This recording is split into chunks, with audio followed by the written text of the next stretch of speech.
Yo, what is up, guys? Youngster Bill here, bring some more March Madness, and this time we're gonna be going over my bracket run in the March Madness tournament. So yeah, as you guys know, I was eliminated in Pool 1, as I said in the last video, but I was able to get the opportunity from my boy Phil Nilsson, who unfortunately couldn't make it, and yeah, I can't emphasize this enough. Thank you very much, man, for giving me this opportunity to play for you. Definitely try to do your best, try to do my best with this team you gave me. So yeah, as you can see on the dock, this is a team I'm taking over. I Phil went 4-0 in pools with plus 17, so he started off very well. But yeah, your boy like only went 2-1 -2 or something in pool stage 2. So yeah, if I was able to do a little bit better, I could have easily gotten like a top seed among open pool players. But yeah, I kind of slacked off a bit, so your boy only was able to secure a 7th seed, which is still fine. That just means we get a very favorable matchup, I guess. I mean, against someone who didn't do as well as Phil did, because yeah, I'm just gonna say Phil carried this like open pool. I'm gonna leave it at that. So yeah, we're playing a 10 seed. I'll show you my matchup later after I just like do a quick intro of this. So yeah, I'll just go over my team real quickly again. This is a team Phil drafted, by the way, so just keep that in mind. And also, this is Phil's team name. I'm just subbing in for him. So yeah. So you got the Jirachi, Clefable, Garchomp Z, Rotom Wash, Tornadus Styrian, the Superior, the Pig Knight, and the Mega Banette. This team is pretty interesting for sure. The only thing I don't really like are like the last two mons, like Pig Knight and Mega Banette. I felt like the points could have been spread out better, and yeah, like at this point in the tournament, like there are not gonna be many matchups where Mega Banette's gonna be good at all, and like most of the time, like the 6 months like ahead of it, like Jirachi, Clefable, Garchomp, Rotom Wash, Tornadus Theory, and Superior are usually gonna be better for most matchups. So yeah, if my opponents like can understand that, it's gonna be very tough for me in prep, and I'm gonna be limited for sure. So yeah, I'm gonna have to try my best to adapt around that. And yeah, I think that's about it. Let's just get on to I'll go over my team goal for my first match against. Let's see. Yeah, Thick Bunny. I played Thick Bunny this round. 7 versus 10. You know how March Madness brackets work. Yeah, it's just the same way here. Except the seeding is kind of different. Like there's All Star pools, and they're seeded 1, 2, and then 5, 6 based on how they did. And like we just had 3, 4, 7, 8. Yeah, we only have until 14. 56 teams, I think. Not 64 because if you're a 1 or 2 seed, you get a bye in this tournament. So yeah, I mean not a 1 or 2, you have to play. 1 seed, you get a bye. So I think that's how it works. Let's just hop right into my team builder versus Thick Bunny. Alright guys, so I'm just gonna go over my team that I brought versus Thick Bunny in round 1 of the March Madness bracket. So hopefully if I do this right, you should be able to see his team somewhere around here. I'll just go over it real quickly. There's the Tornadus Tyrion, the Mega Venusaur, Como-O, Bisharp, Jolteon, Mammothine, Tapu Fini, and the Pyroar. So yeah. Thick Bunny, also known as Elliot, is gonna be very tough this match. Yeah, Elliot had one of the tougher pools. I was like scouting to see how he did round 1 and round 2. In round 1, he had a very tough pool with like Blitz, Ice Demon Gray, Baby Eric. Like he won the pool, I think. And in round 2, he had not a tough pool like Lady Emma Sky, and he was able to pull through that too. So yeah, I already knew that he was gonna be a very tough opponent, and his team is very solid as well. With like Z Tornadus here in the very best thing, and he has a Bishop which kind of 6-0s me if I don't play around it properly. So Mammoth's fine 6-0s me, Jolteon 6-0s me. Like I'm gonna have to play around this properly if I want to have a chance to win. So yeah, I definitely I like the night before like brackets reveal this time. Usually they'll reveal the team before the game, but we had the bracket challenge this time, so that's definitely very good for me. I was able to get a head start on some of my prep, I guess you can say. So yeah, I just prepped ahead a little bit. So let's just go over my first one. I decided to bring a Life Orb, attacking Tornadus. As I felt like this is one of my best ways to break through his team. He has a Tornadus himself, so I'm not able to get too tricky with my EV spread. I decided to just run like the max speed, max attack, 4 in defense. Just eat up some Bishop sucker punches, I guess. Maybe like a roll, like an effect roll, I guess. So yeah, the coverage moves are bringing a Hurricane, good staff, good for Venusaur. Kuma-O as well. U-turn is a good pivoting option. Sludge Wave is there, good for the Tapu Fini. Superpower is there to hit like stuff like Mammothine on his switching pretty hard. Also, good for the Bishop as well. I think it maybe running like sub just to get a prediction game versus the Bishop with like a sucker punch or something. I just thought Superpower is just better. That was basically my idea behind the Tornado set. Let's just move on to my Jirachi I decided to bring. Oh yeah, I should also go over why the two months I'm bringing Pig Knight and Mega Banette. Those two had like atrocious matchups. I'm like Pig Knight. I guess they work for like a Bishop counter, but like other than that, like Fini just gets 3 Calm Mind set up on it. I'm just like, I'm not dealing with that today. So, and Mega Banana, he has a Bishop. That's like Bishop. I like Mega Banana Bishop, so I'm not gonna let him do that. Next, I decided to bring in Jirachi, Psyshock, Substitute, Hidden Power Fighting, Calm Mind. My main idea behind this was like at least a setup option I can set up on Mega Venusaur, and hopefully I can break through this team because with this coverage, this is all I really need to break through most of this team. And the spread is just 296 to outspeed a Jolly max speed Mammothine just in case. I didn't feel like doing some whatever they call it, Jow speed creep, which is like speed creeping and speed creep. I didn't feel like doing that this time, so that was my main idea behind the 296 speed creep. Like I could have gone aggressive with that speed creep, done somewhat both, but I felt like it wasn't worth it. I'm not exactly sure how Elliot builds himself, even though I know he's a good player. I'm not sure how he builds. I'm not gonna risk it for this match. I might do it for a later match, but we'll see. Yeah. I was even running Drain Punch for recovery, but I was doing some calcs, and it wasn't a guaranteed kill versus Bisharp. HP fighting, like if he was no book +1, like kills it. So I was just like, boy, I'm gonna run HP fighting. Works. Leftover good recovery, but you're able to keep our leftovers intact to be good. And I felt like substitute was good because Bishop Bind games. I want to try to win those with the substitute. So that was my main idea behind the substitute comp mindset. Yeah, I feel like this might be a solid win comp for sure. I'm gonna have to play around it pretty well. Another fun fact, like versus Mammothine +2 Psyshock, or a +2 HP fighting should be close to killing it, I guess.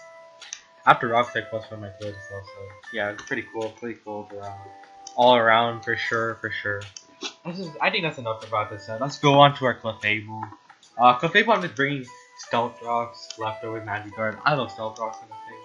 I'm pretty sure there's a lot of people, other people out there who loved it as well in this tournament, so yeah, just bringing Moonblast, Flamethrower, Soft Foil. I was originally gonna bring Psychic, but I was just looking at it. Bishop was just too much of a threat. I couldn't let it just get like a +2 on my Clefable, so I thought Flamethrower was just good for more offensive like pressure on that thing. And yeah, Venusaur's a pretty free switch into this most of the time, but my idea was just to go for Flamethrower. And your boy was like, okay, I'll get the burn on this thing. That was my main idea behind Flamethrower.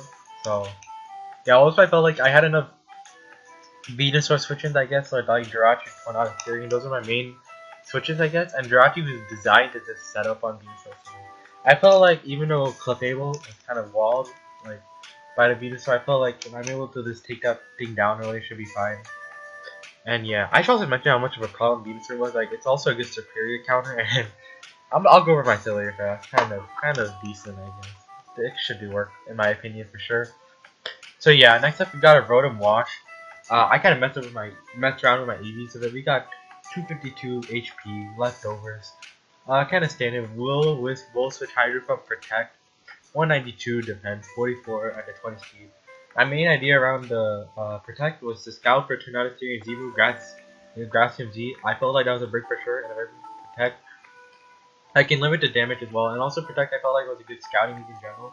I was thinking about putting Defog in this thing, but like it was just a no-go because he has a Bishop. I'm not gonna let him do that. Like I'm just gonna try to hazard stack him, I guess, like put pressure on him with like rocks and Clefable. That was my main idea. So yeah, basically pretty standard with the first three moves: Willow, Volt Switch, Hydro. Willow good for getting the burn on Megadino. Like the stabs were just good on this thing in general. Not really much to explain. 20 speed, like it really wasn't creeping anything, but I felt like you're running enough speed. Like if you're not running any speed on Feeding, Mammothine for example, I can on speed build, get a Hydro or Volt Switch off. I felt like that was pretty useful. And yeah, 45 spit up for just like I had to spit up to take Grassium Z like from full in case if I get the mind games wrong with the Protect. So and that was my main idea behind that. And this is also it was also good for freeze dry Mammo. I was really scared, really like scared of that for sure. And like with this spread, I can take it on like Mammos. Like you can switch into most of them very well. And yeah, that was the main idea behind that Rotom. I feel like I worked pretty hard on this Rotom. Like, you might not see much, but yeah, I should be good to go for this match for sure. Next up, we got Choice Card Garchomp. I felt like I needed a reliable trainer this game. Yeah, Jolteon and Tornado Theory, like his speed and like Pyro 2 was kind of a problem for Garchomp. Like thinking about bringing an SD set, but I'm just like, I have a good enough breakers in Tornado Theory and Jirachi already. I feel like I can get a better option for cleaner, and yeah, Garchomp seemed like it could work. You can Choice Guard, Ruskin, you get to chip off on a physical hit maybe. Earthquake, Dragon Claw, Poison Jab, Outrage. My idea behind the Earthquake is a good stab. Dragon Claw Outrage is also a good stab. Like if there's no Misty Terrain up, like the Fini could set up, like I can just spam Outrage, and Poison Jab was just like good for the Fini as well. Like he might be bringing like some type of random Scarfer too, so Yeah, I felt like Garchomp is good for that as well. Adamant Natures is great. It can hit so hard. I'm just creeping his Mammo as well, Scarf Mammo or Scarf TV. That's the main idea behind the spread. So that's about it with this Garchomp. I'm pretty standard. It's gonna be working on the cleaning. And yeah, next up we got Superior. I wasn't really sure what type of set I should bring because Venusaur kind of walls this thing most of the time, I guess. So I decided to just bring a Leaf Storm, Dragon Pulse, and Time Synthesis. My initial idea was to bring a Miracle set, so I can take a Sludge Bomb from Mega Venu and just bop it with Miracle, but like I was doing some thinking, like hypothetical situations in my head. I was just thinking it kind of unlikely to work because you could easily beat something like my possibilities that can happen. Superior can get chipped down by rocks. That could easily happen, and then something else like uh, what's it called? Yeah, I can also get like hit by something that can be weakened. Like Mega Venusaur with like Sludge Bomb does like 70%, and I felt like it was too likely for this thing can be chipped like that. So I was just like, I'll just save the Miracle Tech for later maybe. So yeah, I just got Leaf Storm HP Flying. Like, am I able to get +3 or yeah, +3 plus for whatever it's called with the Superior with Leaf Storm? I can get a powerful HP Flying off. It's a 2 KO. So yeah, that's my main idea with the set. Dragon Pulse is a good stab to hit this. I mean, not stab. What am I saying? It's a good coverage move to hit his Komodo, which I feel like may not come into the Clefable, but it's just good to have in general. Like, yeah, Yachi Bear is good on this team. I feel like as well because it can take a Jolteon and hit late game, or let's say Tornado is running Icy Wind or something. I can take that as well with the Yachi Berry, so I feel like Yachi Bear would be pretty good as well. I feel like he might, and also Mammoth Mammoth is the main thing. Why was I mentioning that? So Mammoth with Ice Shard is very scary. And yeah, that was my main thought process behind the set. Hopefully, I feel like I built a solid team. Definitely the best team I feel like I can bring at least. Like, if you guys have any suggestions about what I should bring, put them in the comment section below for sure. So yeah, that's about it with the set. Let's head on to the match. Alright guys, I'm bringing you my first match, round of 56 match I think it was, or yeah, something like that. 2018 March Madness, sponsored by the Token Minorities. Your boy Bill is back. Yeah, bringing the team from the team builder again. I'm taking off Phil. If you guys don't already know, I'm pretty sure you guys know it by now. But yeah, I'm bringing a team from the team builder. As you can see, Dick Bunny, aka Elliot, is bringing Mega Venusaur, Bisharp, Victoria Styrian, Jolteon, Feeny, Mammoth. It seems like he's not bringing the Pyro or Komao, which makes sense for sure because yeah, Komao kind of struggles with Clefable, so I wasn't really expecting that. And yeah, Pywork has a decent matchup, I guess, but like I felt like whatever 6 he brought were definitely more threatening to me for sure. So I'm definitely gonna have to hope my prep can come through this game. So yeah. Like my thought process here, for my choosing my lead, I felt like my best option was either Tornado Styrian or perhaps Clefable. Tornado Styrian made sense to me, like you get a U-turn off rate for everything, but I was pretty scared of a potential like Jolteon lead, I guess, and yeah, so I felt like Clefable was a good mid ground, I guess. I can get up rocks pretty well. So yeah, that's why I decided to just lead off Clefable. That was basically my thought process. But he leads off with the Mega Venusaur. I was just like, bro, I want to get power played before turn 1 in the March Madness. Like, this is gonna be tough. So you already know your boy's behind, so I'm gonna have to make a play to come back. Yeah, I decided. My thought process was that like I felt like I was scouting this guy. I can't deny that I wasn't. Yeah, I felt like basically like thought process. He tries to predict what like your opponent's gonna do and play around that. So my thought process was yeah excuse me for that. My thought process was just to think around what he's thinking of me to do and just play around that. If that makes any sense. Yeah, I felt like his plays were either lead sheet or potential knockoff. I felt like getting rocks up turn 1 would be super nice for me. So that's why I decided to just get up here. And I was right in the fact that he goes for knockoff. I just get my free rocks up. I mean, I lose my leftovers, but I felt like at this point it might have been worth it. Yeah, because just getting rocks up for this good for chipping out team, especially for Jolteon, which is just gonna take the rock damage every time it comes in for sure. So I decided to just go into Tornadus here. I felt like knockoff was a pretty safe play for him, and I felt like Life Orb wasn't necessary for me as I can still get a lot of damage off with Hurricane and Sludge Wave. It might be even nice for me to not take all the residual damage from the Life Orb as well. So yeah, Tornadus is coming here. Felt like it was a good switch in. He just goes for a knockoff. As you guys can see here, I decided to click Hurricane. Yeah, we can see the damage. It does a solid 20%. I was pretty sure like he might go Jolteon, but I felt like Hurricane could get solid damage off, and as I was saying, my goal is to get Jolteon's chip down tremendously with the rock damage from just getting Hurricanes off. Like, if I can keep doing that, like, it would be way easier for me to do it, as Jolteon is a really nice win confirm that can just quick T-Bolt and win the game, along with HPI, so I'm gonna have to watch out for that for sure. So here I started to switch on a Clefable. It's my pretty safe switching, like, yeah, he goes to HPI, it was definitely a safe play by him, like, if I did go Clefable or something, he would both switch out, but I knew he might play the play, like, Garchomp. I mean, my predict my Garchomp and make a play like that, so I didn't want to risk that immediately. As yeah, when you're playing a tournament like March Madness for a single elimination, like making gusty plays like that, you should only make that when you're like in a serious position to lose. And I wasn't in that this point, so yeah, I'm just gonna try to like outplay him in this game. I'm trying to say like you're gonna get the strategic benefit that for each turn. Like I felt like I got enough so far with the rocks being one of my best strategic advantages so far. So definitely gonna try and play around that. Try to get us some status too to win this game. That's basically my way of winning this game. I think. So I decided to go to Venusaur. I played a Flamethrower. As I said in the team builder, my main idea was to just get a potential burner and just like trip this down. Like eventually put Venusaur in a position where like it would be forced to synthesis up, so I can get something like Hard Jirachi in the setup. If that guy, if that was my main idea behind that play. So he was in a Bisharp. Very interesting play for sure.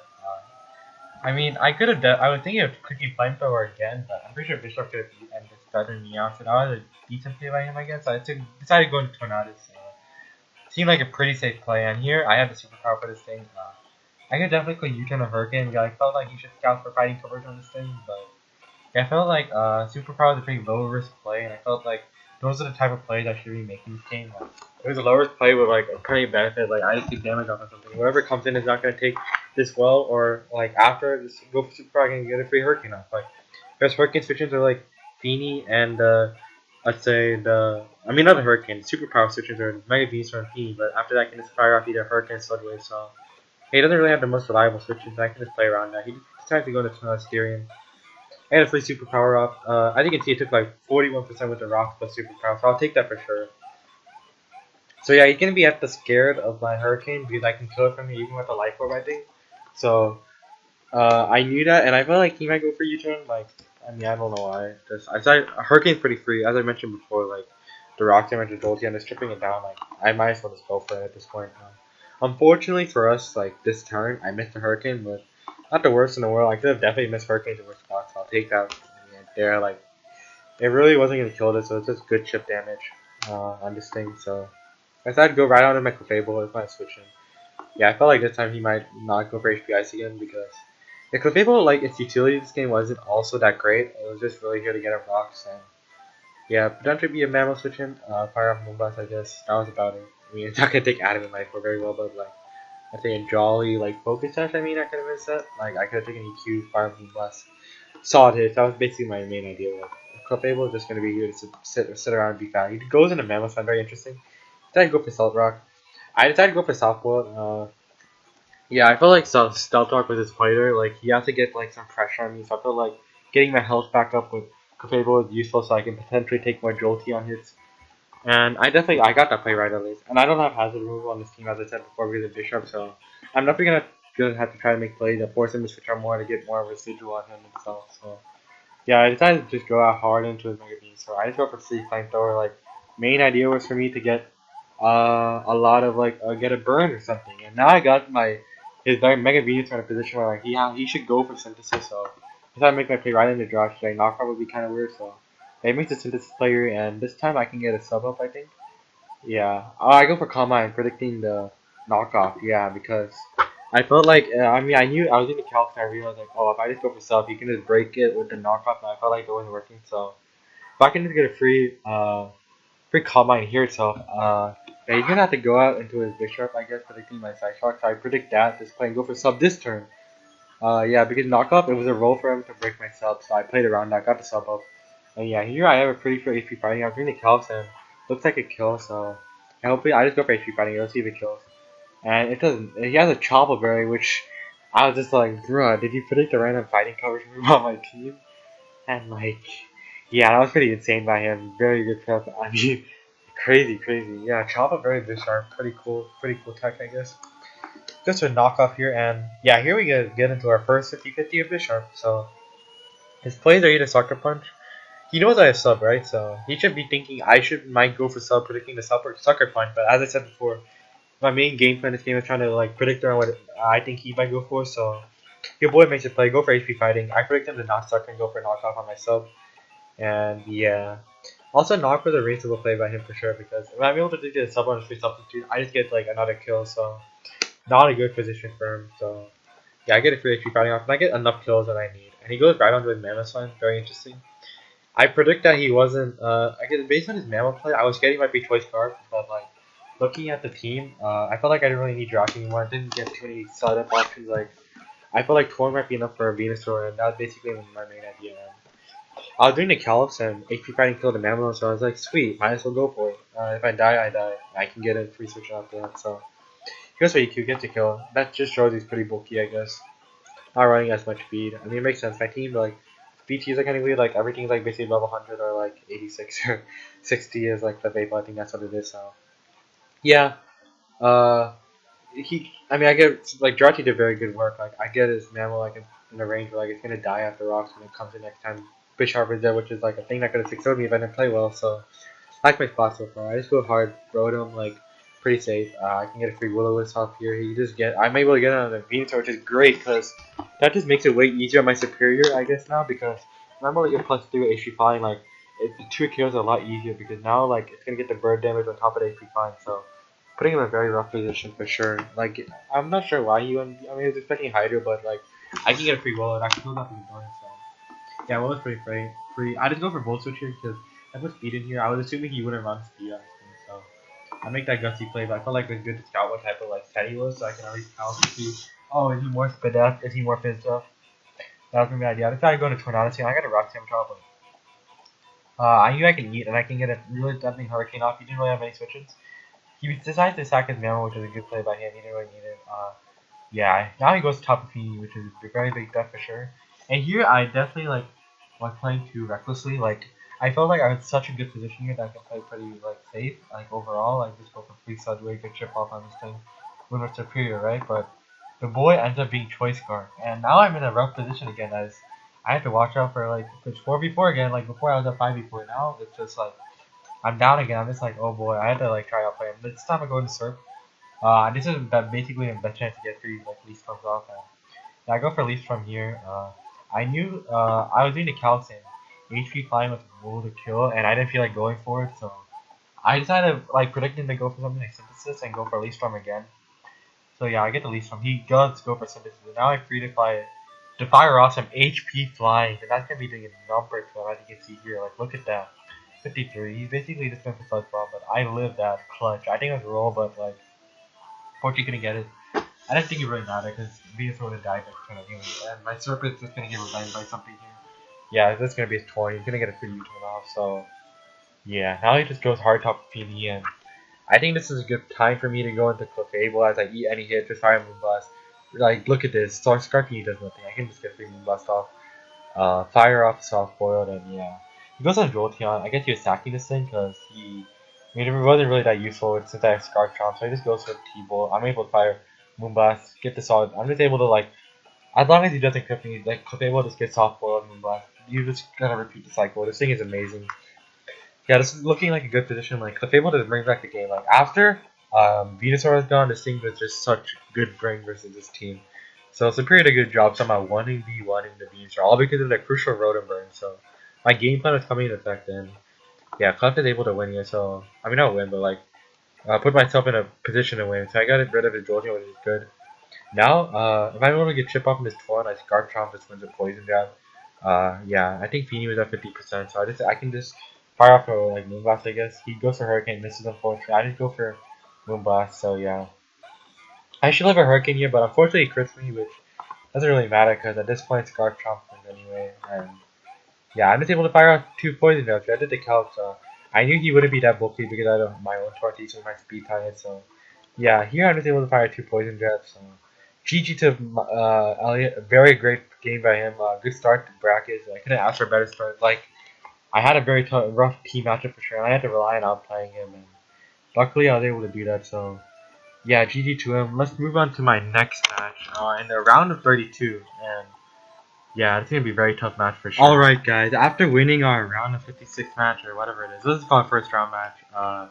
As a 7th seed versus the 10th seed, Thick Bunny Elliot, as he's also known by. We got a very tough matchup. We're paired up against an all-star and high vaulter no less in the high beetle division. Second place last year, very bad name. He had a bunch of accolades to his name.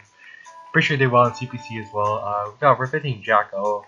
I was definitely very scared when looking at my bracket. I'm like, oh boy, if I could somehow make it like a miracle, I can make it through my first round game. Now I have to go throughs like Jack this game. I'm like, oh boy, this is probably where my run ends. So yeah, I'm definitely gonna try my best here. Hopefully, like I can pull at least a different game, a decent game, like competitively. Don't get like wheelchaired.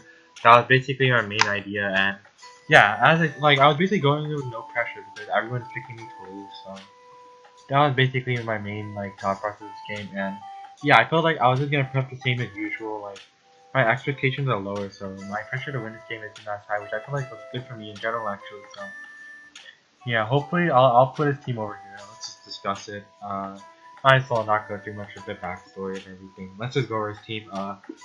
Yeah. Also, like in pool stage, I'm just gonna go back to the backstory. Jack beat Gypsy King. This guy is truly the go. Like I don't need to like keep on talking about how good he is. Yeah, he won his pool, so he got the first round bye. So we didn't have to play him until he wasn't like rushed. I mean, I guess playing a first round game and winning is advantageous to you. Get the rust off on bracket day, so maybe win an advantage, I guess. So yeah, first round. Let's just go over his team. Yeah, team should be over here. He got a Landis theory, Mega Gallade, his signature mon. Jack loves Mega Gallade, I know that for sure. He got Hydreigon, Rotom W, Rotom Wash, Ferrothorn, Nihilego, Power Science, Spiritomb. So this team is very threatening for sure, and the one thing I don't like about this matchup is double dark type. So just when you thought Mega Banette didn't like one dark type, he has two dark types. So yeah, that was super annoying. I was basically locked into bringing 6 pods again because I'm not gonna bring Pignite as setup food for like sub Hydreigon like SD Lando. Yeah, I'm just not doing that. So I bring the same 6 pods as usual. Hope we can make it work. Yeah.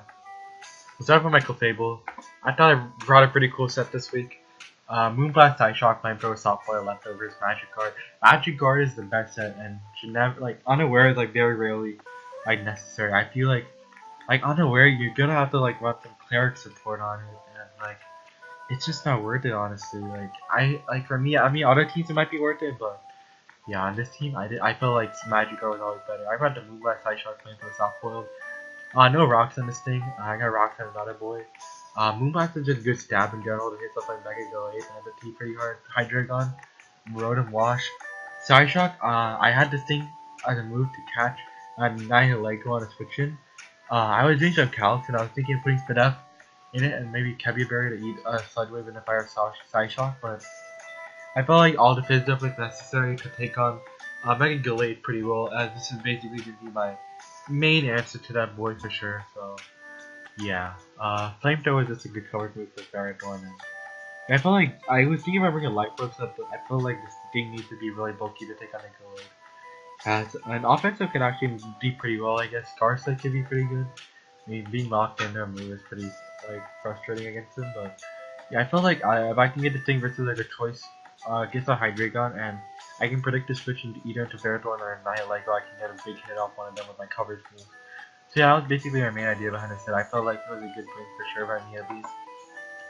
Next we got Jirachi. I'm bringing a shiny Jirachi. Not a physical one again. I brought special. I mean, I don't know. I just don't like the possibility of Ferrothorn over there, so I felt like this set could be good. I mean, Ferrothorn so walls it, but I felt like this one can at least catch him more off guard. Shiny Jirachi, hopefully he doesn't know, like, I mean, I don't. I mean, I'm pretty sure not that many people know, like, the perks of Shiny Jirachi. Like, it's basically Moonblast. There might be other ones too, but yeah, Moonblast is there for the Hydreigon. I could have run Player Up, but I didn't really feel like missing. I like Psychic as well because Lando T, like, it does pretty solid damage to it. I felt like it might be fizzed up for something like Garchomp, so yeah, that was a possible. I mean, he could also be offensive or Choice Scarf or something. Those are all good possibilities by him, so that's why I thought that just running a special one like Toxic, I felt like was good to get Toxic for something like the only thing this thing does really well by is the Ferrothorn. I was willing to work with that build. I felt like I had a lot of other good options to deal with it, so yeah, I mean my options aren't that great, but I felt I had a game plan around Ferrothorn that makes more sense to you guys at least. So yeah, let's just go on to our next one. I got Superior. I felt like this thing is a great matchup. Leaf Storm, Dragon Pulse, Hidden Power Fire, Substitute.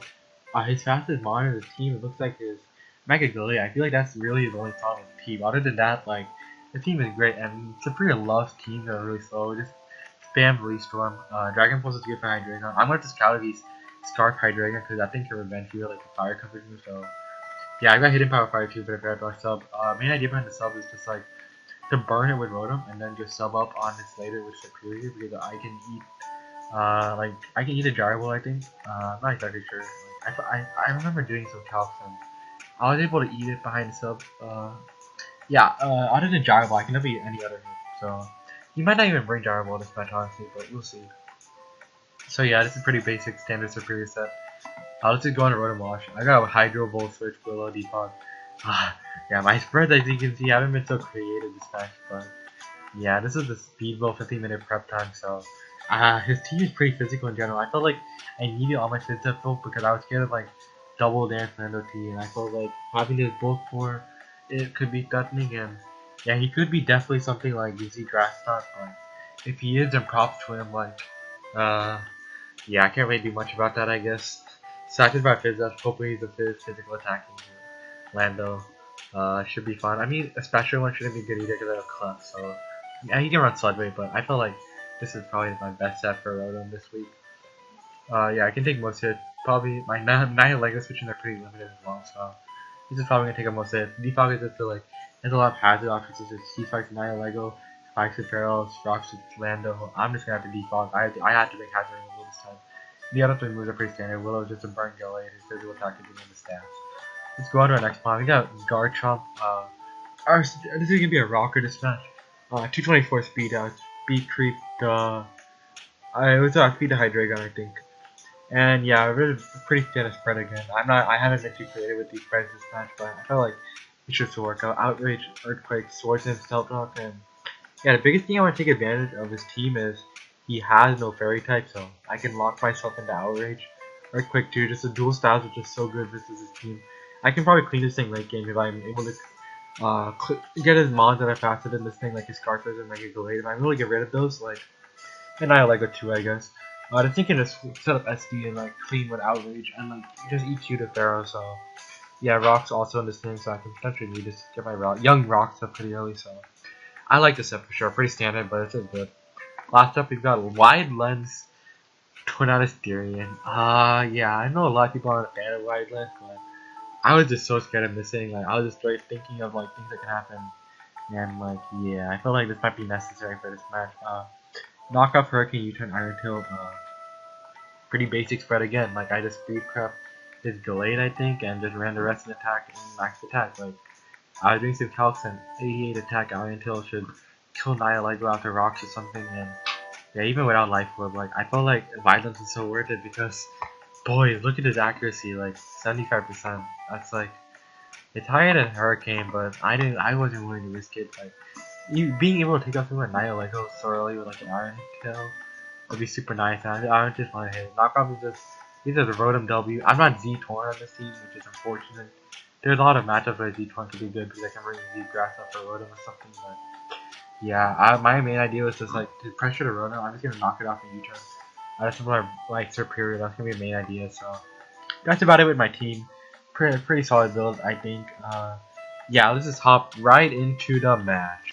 Alright guys, we got a round of 32 match this time. This is Jacko, a high Volster representative with his top with his Swampert, I think what his team name is. Yeah, in the March Madness, sponsored by the Token Minorities. I think I got that right, yeah. So we brought a team from the team builder, as you guys can see. Yeah, and Jack brought the Nihilego, the Mega Gallade, Ferrothorn, Hydreigon, Rotom Wash, and Lando T.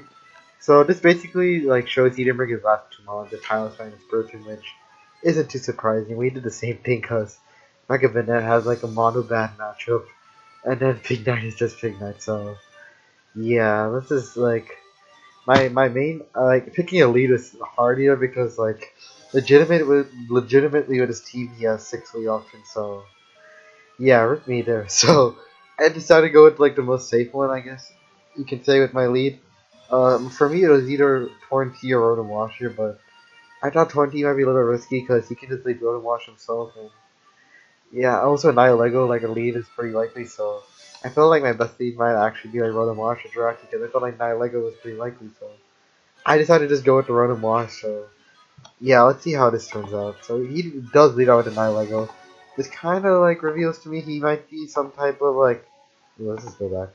This kind of reveals to me he might be like a Sash variant or offensive, I guess. Like, it's really hard to know, but like, yeah, like I felt like a Hydro is pretty free here, honestly. Like, just scout to see how Jack is playing. I'm not really familiar with Jack's playstyle too much, so I didn't really do that much scouting for this game. So I'm gonna try to use my gut instinct and yeah, try to logic out this game, and hopefully I can make the correct plays this game for sure. I just go for Hydro. I get a solid hit on the Hydreigon, and here I was in a tough position because I knew Draco Meteor would do a lot of damage, and I knew my Clefable switcher was so likely, so I knew his plays here were either to U-turn or just a Flash Cannon. So my idea was I can eat either of those two up, and I can get a free Volt Switch off, getting free momentum, and that would be really good for my team. So I was able to get that prediction right. He just goes for the Flash Cannon, and I get a free Volt Switch off here, which is very good for me. I get my position back in the Clefable. Puts me in a great position here because, yeah, I mean, during the game I was thinking like this might be a choice Scarf Hydreigon because that might be one of his reasons why he wanted to make such an aggressive like play with the Flash Cannon. And I think with the Calc too, like it wasn't some type of spec or anything because it would have done way more. So yeah, I felt like the Clefable player is pretty solid, and I feel like I was in a position here that I should make my prediction now with Sideshock because if I let the Nihilego come in for free and get a Rocks or T-Spikes, like my team gets whittled down too easily, I guess. So, and I don't think he'll stay in because like the Flash Cannon he goes for now, I eat it up. It does 50% about that, so yeah, I make the play here. He goes to Nihilego, I get the Sideshock off. Yeah, we're not that offensive, so he able to live it still. So yeah, here I was doing some calcs and I was realizing like I'm not exactly sure how offensive this Nihilego is, and yeah, Sludge Wave can like kill me. So I wasn't willing to risk that since this is my main Mega Gallade check, as you guys may know. So I decided going into my safe, switching into Jirachi, but Jack makes a good play here. Goes with T Spike, says, yeah, me risking Side Shock again would just be like I would be flexing too hard there, so he gets the T-Spike off. This basically just shows I have to find a way to defog them off later, and I need Rotom to like wisp with Lando and Pharaoh, and I need Rotom to just get a bunch of wisp off, so he's putting a lot of pressure on me with these T-Spikes, so that's good, that kind of puts me in a rough spot, so here I decided to just go for U-turn because I knew like an Iron Head is pretty free, and yeah, he might either go to Lando or Pharaoh, and I'm fine with chip on the Jirachi with the Pharaoh because I have leftovers, so that was basically my main idea. He kind of could still use an eye like this, so U-turn just made sense to me there. I feel like a free switch into Rotom, and yeah, I like Rotom here, so here I had a couple plays. I can either defog immediately, go for Will-O-Wisp, or this Hydro. Defog, I decided to eliminate that option because he can set up on me, I guess. I wanted to put pressure on him immediately, so... And Will-O-Wisp, he doesn't have a good switch at all. Like, getting a burn on anything would be super solid, and I felt like I can Will-O-Wisp and then defog, and I'd be a solid position. In Hydro, I didn't really want to risk missing, so... I didn't expect him to be substitute, which is why I thought Willow was just a solid player, so I just go for the Willow. He goes for Toxic. Solid play because Rotom having its health is really nice now.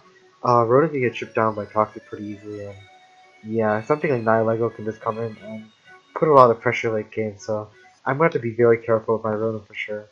I just go for the Defog, I think, now? Yeah. No, he goes Hydreigon, yeah, predicting my Defog.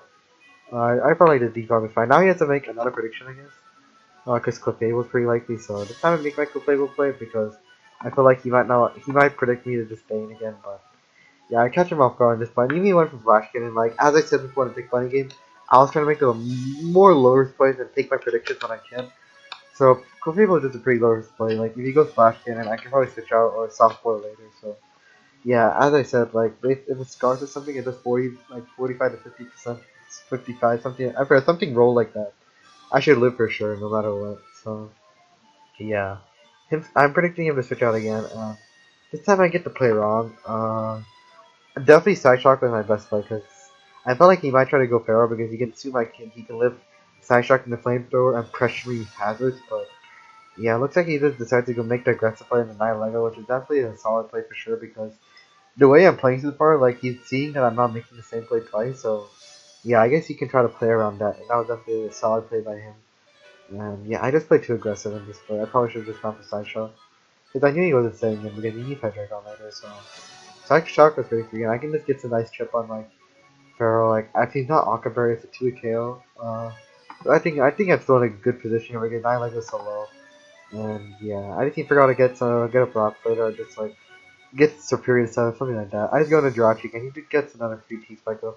He's basically like the T Spike this time I guess is kind of I mean it's still good because he knows I can't risk my Clefable like that and yeah, it's pretty switching every time. I just go for U-turn again this time. He's able to see I get a chip off, but I'm just gonna go to Rotom Wash.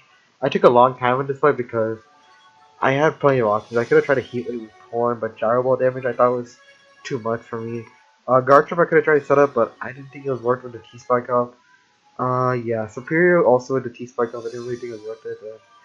Yeah, I felt like my best player was a Willow to Sparrow so that I could set up on this thing with Superior later on in the game pretty easily. So as you guys can see, like right now I'm thinking of my long-term game plan, and I feel like it's very useful for anyone to make their just try to make their long-term game plan as they play. And yeah, my plan is just to get a free Willow. He doesn't have a Willow switch in really, and I can just default T-Spike. So seems like a pretty reliable strategy. Like Hydreigon might be play, but he lets Pharaoh get Willowed, which is pretty good, and I'm able to take his power really well because I'm Willow with my max defense. And yeah, Rotom Health isn't that crucial. Like I'm just here to default T-Spike to like. Yeah, he did bring the pilot, so I mean even Freeze Drive pilot wouldn't do that much. So yeah, Lando T looks like it's more defensive because of Toxic Final. I'm not really caring that much. And I will at the Lando early in the game, so. Yeah, Rotom's usefulness looks like it's like dwindled. I just need to get burns on stuff and just defog. So yeah, I'm gonna defog my T-Spike away. Like, I'm fine if he tries to stall me out, I guess. But just setting up hazard, so. Here I decided to Volt Switch out, just preserve this as a sack. Go into Superior, which is the plan. I need to get a Rock too. So now I can get my sub up. He hasn't revealed Gyro Ball yet, so I'm thinking he might not just be Gyro Ball, and he just goes for knockoff here, but he doesn't break the sub, which is very good for me. Now I'm in a great position now. I need to start firing off Leaf Storms, and yeah, if he doesn't have a Scarf, I just win. So let's just see. He goes a hard Lando here, which kind of reveals to me that he might be some type of Scarf set, but like I'm just gonna let him reveal for myself. Like Leaf Storm is always my play. I get a 3+3. He goes a U-turn here. Like even when he's burned, like I was surprised he was like a Scarf Toxic Mammo. I mean Scarf Toxic Lando. I was playing a Mammo. Yeah, I'm kind of tired, boys. And like I don't know. I feel like Scarf probably. I mean letting a Scarf Lando getting burned too, which is definitely very risky by him. I'm not sure though. I mean he probably predicted me to Volt Switch on his Lando maybe, an aggressive play, but. I still don't feel like that was the best play by him. He goes into 9 Lego here, just as a sack, which kind of proves to me not Scarf at least, because if it's Scarf 9 Lego, he would have preserved this for sure. So now he goes out into Hydreigon like pretty fast, and here, I was thinking that like it's gonna be very tough for me because yeah, he can definitely either be the Scarf variant, or he can just be like an offensive one with some type of berry. So I was thinking here, would he be Scarf blocking the Scarf or not? And I decided at this point, like he's going for Draco no matter what. Like he needs to kill this turn I sleep. So I decided to just go into Clefable because I get a lot of momentum with that anyway. So yeah, Clefable looks like it has a really good timing with his team not to 9 Legos, probably not to put it with Side Shock anymore. So I can just fire off my flamethrowers all day, and I'm in a very good position here honestly. Like the way I played the early game, like it put me in a good spot here, and I felt like I'm just dwindling down this team, even when it rocks up. It's very tough one to deal with the burns and stuff. So yeah, that's about it. I mean, later on, like he just goes for Draco. He decides to switch out here. Yeah, hard Ferrothorn. I get to just fire a Fleeting Blast. I thought here I make a kind of weird play, I guess. I thought that okay, I should try to set up and win with Superior again, and he reveals to be, yeah, I mean, I thought he might be Alcafarro, which is a pretty good possibility, so, yeah, I decided to go hard Surf. I mean, still a fine play. I think that's still a good position on him. He knocks off my leftovers, though, which kind of makes it harder for Surf to win, I guess, because you can break subs with Lando and then just, like, dwindle me down. So he just goes Hardlander. I go for sub. Probably should go for Lee Storm there, but who knows.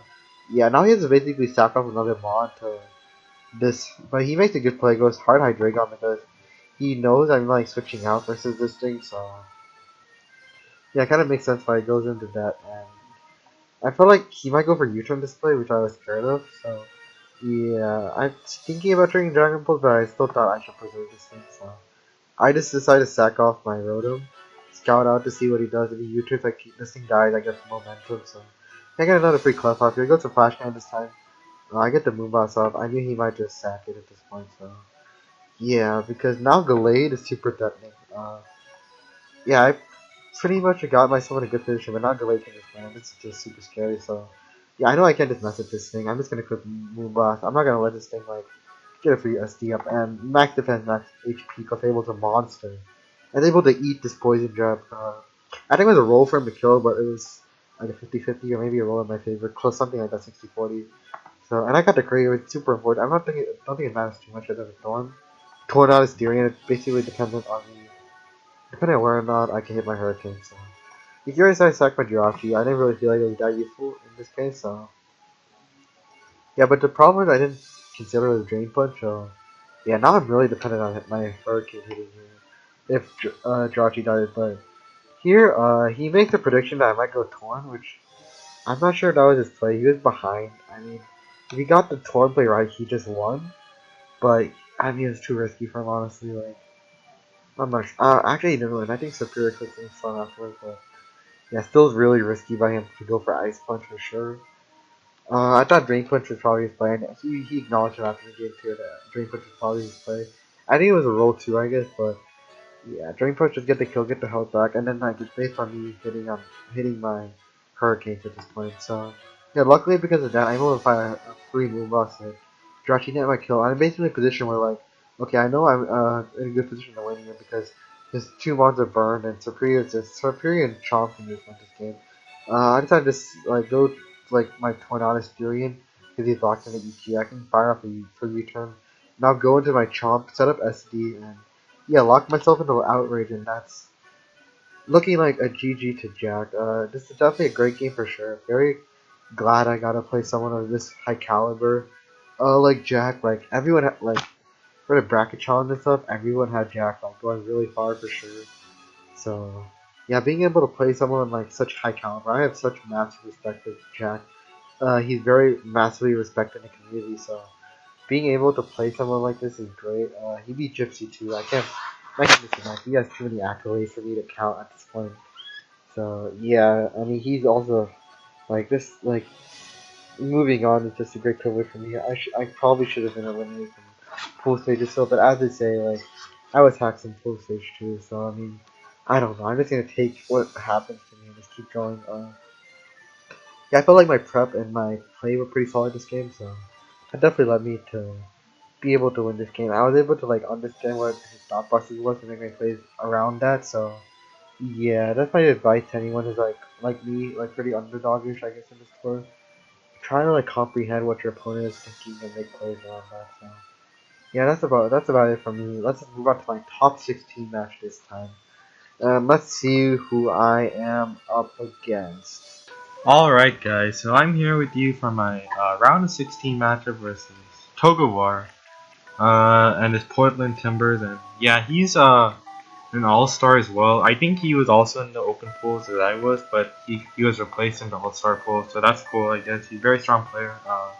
Yeah, I mainly know him from LD, where he's also in LD minus with me, and I think he's also in a good position to make playoffs in LD minus, so he's a very strong opponent for sure. And yeah, he's a PPL all-star because one of the PPL guys had to drop out, and yeah, fortunately for us, he didn't draft his team because yeah, this team is like on paper it doesn't look that good, but unfortunately for us, it has a very good matchup versus us. So yeah, I'll just go over it now.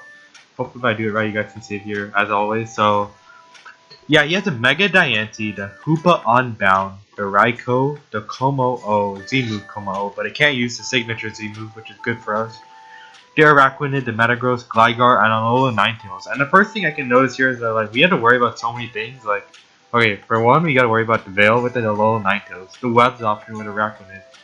Then after that, like most of its mons have like a good potential to 6-0. Like I've been saying this every matchup, but like this case is actually pretty bad. Like Mega Diancie, like it can break through stuff like Fable pretty easily, like with Moonblast and stuff, and yeah, coverage or power for Jirachi, like it just a good breaker against my team. Hoopa U, like my team is mostly fat and like a couple of fast pawns, so Hoopa U loves these types of teams to break around. So I'm gonna have to like make some predictions around it, if you know what I mean.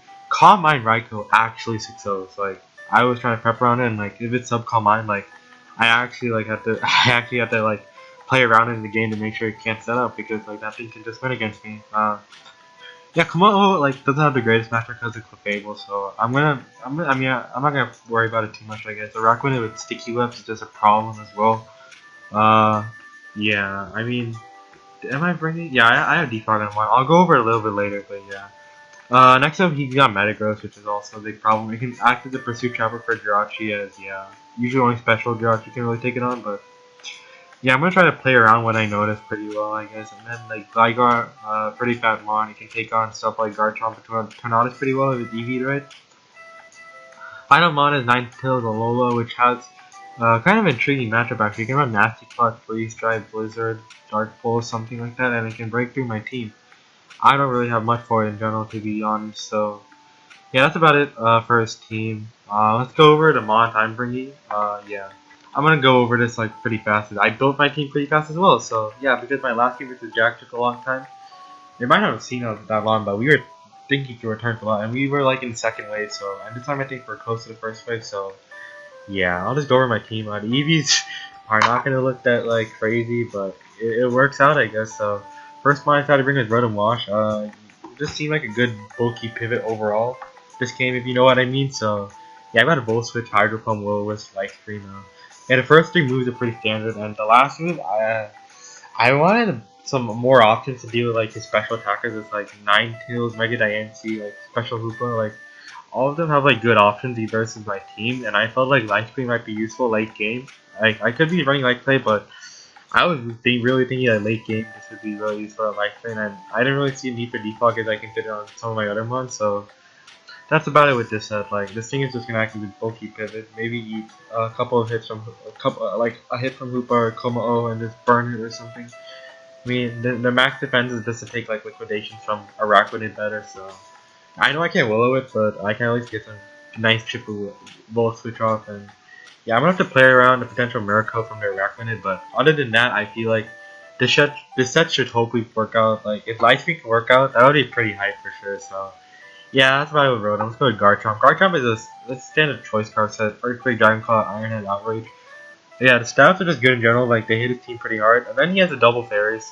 Both of them quad weak to Steel, Mega Diancie, and Ninetales Alola. So yeah, I'm gonna try to take advantage of them. Ironhead, and like, I feel like Choice Scarf is good because like I'm pretty sure like nearly half his team, or like 3 out of 8 of his mons, like just outspeed Garchomp naturally, and I felt like this thing has a great potential as like a Choice Scarf cleaner, and yeah, like you can run Adam in Nature with Choice Scarf too, which I thought was really nice. So I thought it'd be good as a choice card for like he has a Gligar, but I feel like Albert, like we can chip it down, like choice card Albert can pretty much clean it up. Like I'm not gonna lock myself into Albert unless I get his fairies gone. So yeah, that's just to keep in mind. That's why I have Dragon Claw 2 there. So that's probably with this thing, pretty standard. I'll go on to Jirachi. Jirachi, I was having trouble making a set, but I decided to like just go with this thing. U-turn, Ironhead, Zenhead, but Stealth Rock. Yeah, I decided to run max HP, max to death. Like I didn't really get too creative with these EVs because time and stuff. So yeah, I was expecting a special like either special or mixed with like dark special coverage. If you know what I mean, like Dark Pulse. Yeah, he might bring Gunshot for Clefable and stuff, but yeah, overall I felt like this set would be good. It would take on Diancie pretty well as well, and also Ninetales Alola. So yeah, U-turn, Ironheads, and the Stealth Rock. It's my rocker for this game. The dual stab, like the flinching core, is just it can work out. I mean, why not just flinch it down your opponents? Like I'm kind of gonna be playing with luck with this thing, I guess. And yeah, U-turn is just there for like good pivoting and also for good pivoting on the Hoopa. So yeah, that's about it with this thing. I was thinking of running Heart Stim over Zen Headbutt, but the damage on like Raikou is like really needed. Like if I missed, no low, I guess. So yeah, and also versus something like Hoopa, like I was really wanting to run speed, but I need to spit out to take on Mega Diancie and stuff in Raikou. So that's about it with this thing. Yeah, if a Hoopa ever comes in on this thing, I'm gonna have to decoy Mind Gate because I have to basically sack him on if it comes in. So, yeah, that's about it. Next up, we got Clefable, Leftovers, Moonblast, Softboil, Flamethrower, Stealth Rock. Did I really bring double Stealth? Yeah, I brought double Stealth Rock, so. Your boy wasn't. Yeah, I can tell you, this is a speed tour when you see me bring two Stealth Rockets. Was there really a reason for me bringing it? Not really, but I was just speed building and I probably forgot that I mean, it's fine. Like, he doesn't really good have it. I mean, like at Ianti and Gligar has removal, so I didn't really need another covered move on this thing, honestly. So yeah, that's the main reason. Like the dual stab, like Moonblast, is just hits his entire team in general. Flamethrower is there for Metagross, but that's about it. Like I brought double Rockets because I'm a champ. I'm just kidding. I don't even know why. This is Speedball. That's all I have to say. Let's just go on to Superior now. Leaf Storm, Dragon Ball, Hidden Power Fire, Defox at 3 attacks with leftovers. Contrary. This thing is pretty. This thing is like one of my main chances of winning, I guess, because it outspeeds everything except for like Ico, but like it can eat an HP ice from full, I guess. So yeah, that's my main idea. Just gonna be spamming Leaf Storm. Hopefully, I can get some good damage on this thing. And yeah, that's about it for Superior. It's pretty standard. Yeah, most of my systems are pretty standard. Yeah, I'm bringing Rock Tilt Fable for like the infinite time already, so yeah, pretty cool. I'm bringing Tornadus Furion, Life Orb. It has a pretty good chance to be Cool Breaker. Hurricane, you try to HP Steel and Heat Wave. As I mentioned earlier, I'm gonna try to take advantage of the fact that both of this very types are quad with Steel, so Hidden Power Steel seems useful. Hurricanes is good stab in general, and one thing to note is Hail doesn't decrease accuracy of Hurricane, so it's still the usual 70%, and I'll take that at this point at least. I don't think we've missed too many hurricanes, so that's fine. We got Heat Wave last move to hit the Metagross for good damage.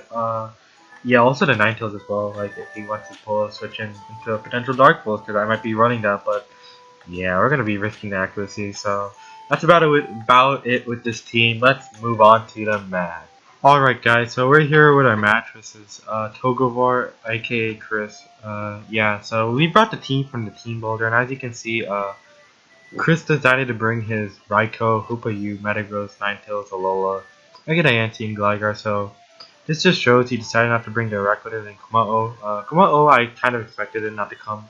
Yeah, it didn't come to my first match versus Elliot as well, so yeah, I was thinking that maybe my opponents think that Kumao doesn't have good matchup, and rightly so. Like, even if it does get poison covered for Clefable, like Clefable can just delete hits pretty well. Like, it could be unaware, for example. I mean, even though unaware is an onset, but it could be something my opponent's thinking of. So, yeah, a big relief with the Rakuten not coming. That thing with like choice band liquidation, like just like rips through everything, I guess, and also Mirror Coat Tech for Superior and the Rotom Wash. I didn't really want to deal with that, so yeah. Luckily, we don't. We really don't have to deal with that. So yeah. Let's just get on to our match at this point. There's really not much else to talk about. So yeah, I think I can see here. I decided to leave with Raikou. I decided to leave with Torn T. Mainly because I thought I can get a free U-turn on most of his team. And yeah, Chris understands that Raikou is such a good matchup versus me, and I'm already doing like a sub or combine turn one. So yeah, we're gonna have to play around now. I decided to go for U-turn. I was basically my plan this entire time. We're real life 4, but not really a big deal, I guess. I just go into Drachi. I can really eat most hits. He goes for Volt Switch, which is a big relief, as he got like a sub-calm mindset as I was fearing before. So yeah, I would much rather do a Volt Switch like 3 attacks. I mean, like 4 attacks Volt Switch, like maybe with like Thunderbolt, Shadow Ball, HPI. I would much rather deal with that. It's a type of sub-calm mind Thunderbolt HPI set. So yeah, he's just going to go into Metagross. This kind of shows me that he would be trying to Pursuit Trap me. So yeah, I thought I'd get my rocks up here, I guess. Like, I need Pursuit Trap as an option. He just goes to Pursuit. Pretty fair. I eat it up pretty well because of max HP. So here, I knew he might go for Pursuit Trap again, and I decided, yo, this is what Jirachi's here for. I can beat his counters with flinching him down. So I decided I'm just going to go flinch. If I don't get it, like, he does 25%. And I get the leftovers recovery every time with Pursuit, so... Yeah, the odds are in my favor to flinch. I think it's 60%. I might be wrong, but... Yeah, I just thought Ironhead was just like a decent play, I guess. I mean, I think it's scumbaggy of me, but like, it's my way of like kind of winning this game, I guess. Like, I can't let Jirachi just dive to like pursuit, or I get chipped down way too much, cause yeah. So I'm just going for flinches and I'm getting them, which is kind of sad, but I mean that's the way it goes. His Metagross isn't recovery, so this flinches are like doing solid damage, and he's able to get pursued off. But as you can see, I just get back to 60% again after leftovers, so. And he understands that like it's gonna be tough for him to beat me. It's gonna be pretty long in general. So yeah, he just goes into his Gligar. I didn't get to free Iron Head off, so yeah, I'm just gonna go into Superior. Oh, whoops. I'll just go back. I'll be discussing that later, so yeah. Superior kind of like was my main way of breaking Gligar, I guess, so like each time, like, I kind of underprepared for Gligar in general, to be honest, because I was really expecting something like a Rakuten to come over, but yeah.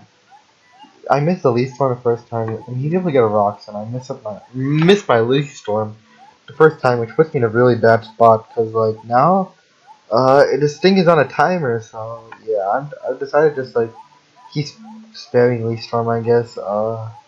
Yeah, like missing the first one is really unfortunate. We're able to get two up, like we'll like kill this off at HP fire now. So, but unfortunately, I can't kill. I mean, I get the crit, but I think if I was at +3, I think I killed it. So yeah, and he's able to crit me a nice punch. I don't think it mattered. I mean, even if it did, he can eventually get bullet punch, which I'm gonna assume he has anyway, because he's got Stealth Rock on his thing, so it should have room for bullet punch. So we lose our superior off the bat, which is kind of unfortunate. It was my main way of breaking something like Gligar, and yeah, I'm gonna have to try to find a way with like breaking Gligar with something like Torn T and Rotomoss. So yeah, I mean, we kind of I get the hack still in my favor because of Jirachi punching this thing, but it was kind of unfortunate to miss the least one for sure. So here he goes on the Hooper U. So like this, I decided to take a little bit of time on. Like I didn't want to take too much time, but I might also give him too much time, and he can try to read on what I'm doing. So I decided to make the play immediately. Like when I did this, like he's gonna think I'm gonna like switch out or something.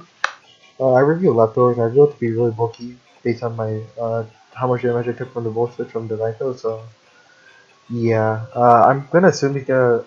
I said immediately that I was gonna assume that he's gonna assume me to switch out. So I decided just to fire out the U-turn here. Like he might assume Clef comes out on the Dark Pulse or something, and like he might assume that my Clef was designed to defeat Super U, so he might make some type of prediction around that. So I decided to go for the hard U-turn, and hopefully my flex works. And yeah, as you can see here, it kind of does. He gets a crit, which is kind of unfortunate, but yeah, we're able to kill off the Hoopa. Yeah, I mean tournaments like this, you got to make the big boy plays sometimes, and luckily I was. And Jirachi's doing a lot of work, like it chipped down the medical slot, and we were able to get that prediction right versus the Hoopa. And yeah, I'm not sure if that was his best play, but I mean, I predicted him, I guess. I noticed he's been an aggressive player for sure, and yeah, getting that play right was definitely great for me. So I just go on a Clefable. Seemed like a good mod in general. Like, it wasn't that useful now that Hoopa was done too, I guess. So yeah, I decided to just chip this thing down with Moonblast, and that did a lot. His Moonblast did. And like based on that damage, I'm thinking, oh, I can live it again. Like I wasn't really calculating to see if he got a min roll or a high roll or something.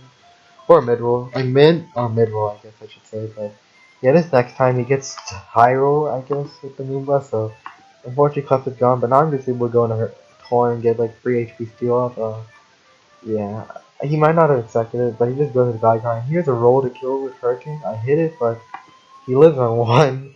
So if we click Hurricane twice and hit both, we would have killed his Gligar. But now it just gets free roost off, and I'm just taking life up damage. So I realized I just had to switch out. Go hard, Rotom. Yeah, now I'm gonna try to burn this thing if I can. Like, I go for Volt Switch the first time, predicting him to switch out into like Diancie or like Raichu or something, but he just stays in. Goes to Toxic, but he missed. So I mean, that turn nothing really happened, so I'll take that.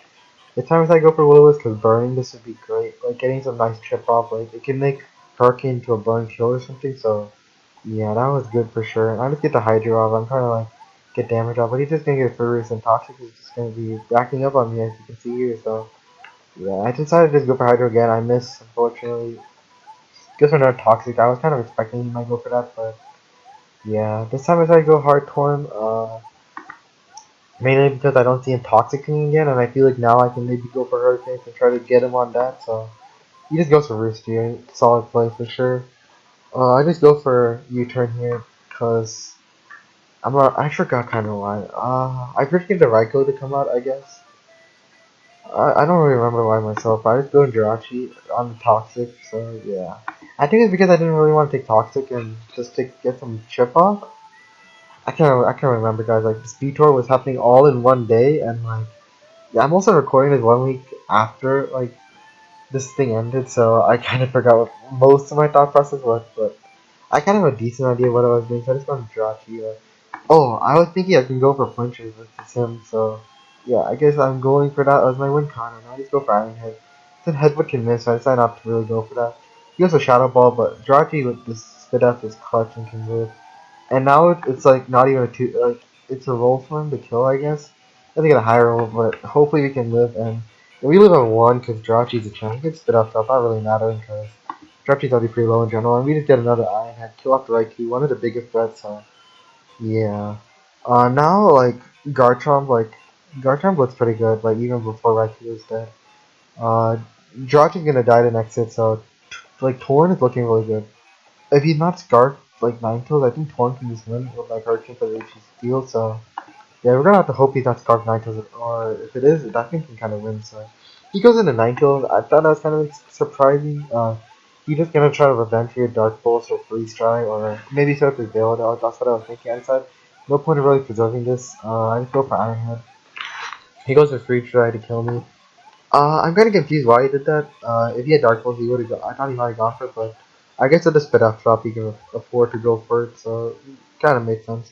I go into Torn here. I expect that he might like. I was expecting that like I can pressure with HP field, but for some reason he decided to preserve it. I'll explain why later why I thought this is kind of weird. So yeah, he goes into Gligar. I go for HP Steel. Do about solid chip damage for him. He's gonna get the burn plus the heal damage. And now I'm in rage of potentially killing this a Hurricane. So if I hit the Hurricane, I think that like I can actually win this game, like for sure. So yeah, I go for Hurricane here. I hit and he's gonna die to burn damage. I think. Oh no, he goes for Roost. So yeah, I'm gonna have to go for the same play again and hope I can hit the Hurricane a second time. And we hit it and we kill it. And I was like, phew, he's able to live Hurricane twice at 1%, but I guess you can say we're lucky ourselves for like hitting hurricanes in general. So yeah, if I missed any one of those hurricanes, I think I just lost for sure. So yeah, I mean it's kind of how it goes with hurricanes. You win or lose with them, and yeah, luckily you got the benefit of the doubt. So yeah, I was thinking at this point in the game I just win by clicking HP field twice, but as you can see here, he goes for Ninetales here, and he reveals Scarf. So this is where I was like, oh boy, this thing can clean up with Scarf, Freeze Dry, and yeah, that's what I was trying to say earlier. Like, I was confused why I didn't go for it earlier because I think like he might have thought I was a Soul Fist, but I revealed the life orb damage already. So yeah, I think it should have killed from 60% for sure. Like, Tord isn't it's bulky, but it shouldn't be living freeze drive from 63%. So yeah, kind of confusing by him, but we'll take it for sure. So here I'm gonna have to review my Light Screen tech. Hopefully, I can live this freeze drive. I have to go for Light Screen so that Garchomp like it's Garth, so that outspeed my Garchomp and Garchomp can only live with the life screen up, and as a champ, Rotom lives. We're able to get the life screen up, and you know, no matter what, I'm gonna either hope he like kills me freeze dry, or I can get a Volt Switch into Garchomp. I have enough turns just to win with 2 turns of Iron Head, and we're just gonna go for that. So yeah, I did the calc as well. Even if he like tries to sack his like Ninetales, sack his Diancie on my Garchomp, like I live a Blizzard after that anyway. So. Yeah, this is a GG to him. Garchomp just cleans the Iron Head with the Scarf. So yeah, that was a very close game for sure. Another like really weird matchup for me, I guess. But I mean, we had to make some like read some like flex plays on him, I guess you have to say, and they worked out. So that's about it. I'll move on to my top 8 match, and yeah, it's been a great one for sure. Let's just move on to our next match. Alright, guys. So I'm here with my top 8 matchup versus Ace of Bass 99. I think that's what his name is, right? Let me check. Yeah, Ace of Bass 99. Yeah, I know who Ace is. Just like his full username is kind of it just loses. It's just I kind of forget sometimes. Let's say that like shortly. Yeah, he's gonna be a very tough player for sure. Another high Beetle player. MPL Majors player too. Like this guy has a bunch of accolades to himself as well. The only time I played him previously was in the Gay Santa Cup, but yeah, that cup was pretty much for fun, and we lost that game, but it was pretty close. He ended up lost the team with Lele Mega Mewtwo Y, so yeah, Ace has always gotten pretty good drafts himself, and he's a very solid player for sure. Uh, his draft, like he's got Mega Kangaskhan. I'll just go over his draft now to say that, yeah. It should be over here if I do this right, so. Alright, now let me officially go over his draft. He's got the Mega Kangaskhan. Yeah, he's a big advocate of Mega Kangaskhan for sure. Definitely. But like with Mega Kangaskhan, there are either people who hate it a lot or they love it. Like, Ace definitely loves Mega Kangaskhan. Then he got round 2 Mew, pretty solid for sure. Surprised he got around to. It's a Zmon, very big bet. Tapu Fini, Hydreigon, Ferrothorn, Piloswine, Lazo, and Dusclops, and yeah, this team is like very solid overall, I guess. Like, not really too much to knock it down on. Like, the only thing like I would say I didn't really like about it was like double Eviolite as that kind of makes it like it's like a middle cup like defensive backcourt with like Piloswine and Dusclops. I mean, he has other good defensive options too, but like I thought I just might as well point that out. Other than that, like his other six ones are just like so good. Like Piloswine is also like really good as well. Like I had to say for him, like it's kind of the same with us. Like his Dusclops isn't that big of a threat. Along same with our Pignat as well. So we're basically doing a 7v7 in terms of prep, honestly. So yeah, and this definitely was another bad matchup. Like, I don't know how many times to say that. I might have to put a JK up somewhere. But yeah, other than that, let me just go over the team I'm building. I'll try to go short and sweet. We got Clefable. Also, I just want to point out that like whatever happens this game, I'm like happy to be here in the first place. Like I'm eliminated around one pool just to make it back to top 8. Big thanks to Phil Nilsson again. I couldn't really do without him for sure. So yeah, Ace is also like a 4 seed. So basically this is like 4 to 7 seed top 8. I guess that this is like the real March Madness. This would be like the conference champion, like the regional championship, whatever it's called. So yeah, he had to beat John W to get it. Yeah, if I remember correctly, like he smashed him. Like honestly, like he just 5-0'd him with Mega King. Like oof, like he surely knows what he's doing for sure. So yeah, before I like keep going, let me just get on to my match. My team build, I should say. So you got Clefable. We're bringing Stealth Rock. We're bringing the same set we brought versus Toggle, and probably we brought this set to a bunch of other matches too. So yeah, you guys know how to do the speed prep. So yeah. This set is pretty overall like solid versus him. Like you take on Hydreigon pretty well, Piloswine pretty well, like Mega King pretty well. I guess if it's not able to get like the Fire Punch up, and also Mew kind of well if it's like like a pretty like bulky set. I guess like we can take most of the hits. So yeah, this is pretty standard. I think it makes plenty set enough. It's just really good. Rock's Clefable always gets me off, as they say. Next up we got a Jirachi set that I'm not really that proud of, like in hindsight, but let me just go over. We got the Akaberry, Iron Head, Dead Headbutt, U-turn Fire Punch. I thought this set would be kind of good offensive, like check to Salazzle, I guess, with the Akaberry, because that thing was just such a pain to deal with in prep. I was originally thinking of bringing some type of calm mindset, but yeah, I thought Ace, I thought that like Mew kind of handled it pretty well, so I just thought this set would be fine, and like, yeah, during prep I was thinking I'll just lynch Mew easy with Iron Head, but in hindsight I really shouldn't be banking on that. Like that's kind of a newbie thing by me, but yeah, at this point like I was just like I'm in top 8, I can relax I guess, but I mean honestly that should have been in my mindset. I should have gone for more. Like this is probably might be my last chance I even get this far, so yeah, I definitely should have gone for more like prep, and yeah, it's just too standard at this point. Next up, we're bringing another standard set Rocky Helmet, Rotom Wash, the standard Volt Switch Hydro, Roll Up, Pancake. This is really here just for the Mega King. I had another potential Rocky Helmet user with Garchomp, but I was really scared of Ice Speed potential, so I didn't really want to deal with that. I felt like Rotom was just better, like Rocky Helmet user this game, if you can say. I got Volt Switch Hydro, Will, Pancake. This thing is good, like like my main idea, same thing I did with the Jackal game. Like he has a pretty similar team, except for like no Lando T. So yeah, my plan is to Willow something like the Pharaoh. Hopefully, I can like then proceed to I'll reveal my search later, but like I'll basically be able to take advantage of his like Parathorn being burned with like just restorming with my sword. So that's about it. It was Rotom, pretty standard set in general. Next up, we've got Tornado Styrian, Assault Vest. This is also one of my Salazzle answers, because that thing is just such a big threat. Like, it's dual stack, Nasty Pot just breaks through my team. And also, I should also mention that, like, offensive Mew can just 6-0 with, like, Nasty Pot too, so, yeah, that's not fun. Hydreigon can also, like, smack me with, like, Flash Cannon. Like, Clash is really my only answer, so, yeah, he's got, like, 6 Wand that can just, like, do me in pretty well, so that's unfortunate. But we're gonna have to try to outplay him. I'll prep him like we did the other game, so yeah. We basically got Hurricane, Heat Wave, Sludgery. It's just covered for his team. Hurricane gets stab in general, like if he can hit. We've been doing a pretty good job hitting on most of our matches, so hopefully we can continue that. Yeah, Heat Wave. It's mainly there to hit stuff like Piloswine and Ferrothorn. Like, yeah, that's really it basically. Sludge Wave is there for top Buffini, and U-turn is just good for everything. And yeah, the spread is pretty basic as well. The speed creeping is Salazzle, I think, and less than attack, less than HP. This should be able to take on Salazzle pretty well. We're able to get Regenerator health, which is pretty nice. The Assault Vest basically helps us deal with that. So that's about it. Next up, we got Garchomp. Decided to bring like this is gonna be one of my main breakers as well.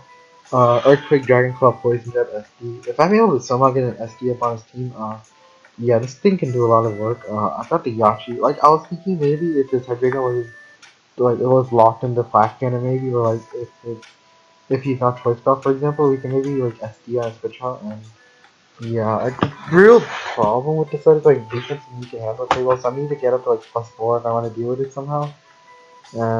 Yeah, and I got the Yachi Berry to take an Ice Beam from you. Like, say he wants to go for Ice Beam in case for sub, like SD, like Chomp, like going for low. In that case, it'd be bad by him. So Ice Beam is usually the best play, and you can usually take it with the Yachi Berry. Also good for stuff like the Salazzle, which might also be Yachi, like HP Ice coverage for this thing. And yeah, Piloswine Ice Shard as well. We can take that pretty well. So.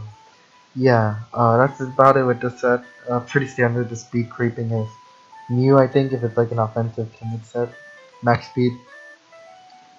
Honestly, like in hindsight, maybe a choice guard set would be good.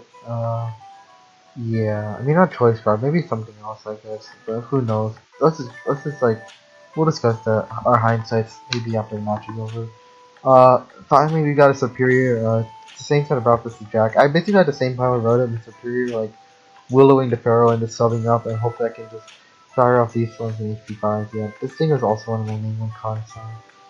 Yeah, that was about it with this match. Yeah, this thing speed creeps the timid offensive move. This thing has sped Salazzle, like this thing can definitely win for sure, but unfortunately it doesn't. So yeah, Salazzle is definitely one of our problems. Dragon Pulse coverage is just a high Dragon as usual.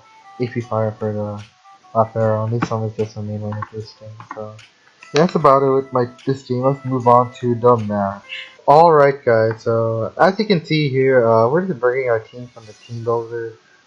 Oh yeah, I should also, sorry, I kind of messed with the intro. We're in the top 8, Elite 8 as they say, which is Isa Bassin and Henry Altaria, so yeah, as you can see, we're bringing the team from the team builder. Yeah, I got that right this time. And as you can see here, Ace is bringing the Mega Kings kind of Palace Run. So Lazo, Ferrothorn, Hydreigon, and Mew. Yeah, all of his mons are biggest threats. Mons he didn't bring Rafini and Dust Clops, and yeah, he had 7 good mons versus me, so I guess not bringing Fini won't really hurt him that much because this 6 mons all do very well versus me. So yeah, my main plan this game is gonna be like breaking with Garchomp.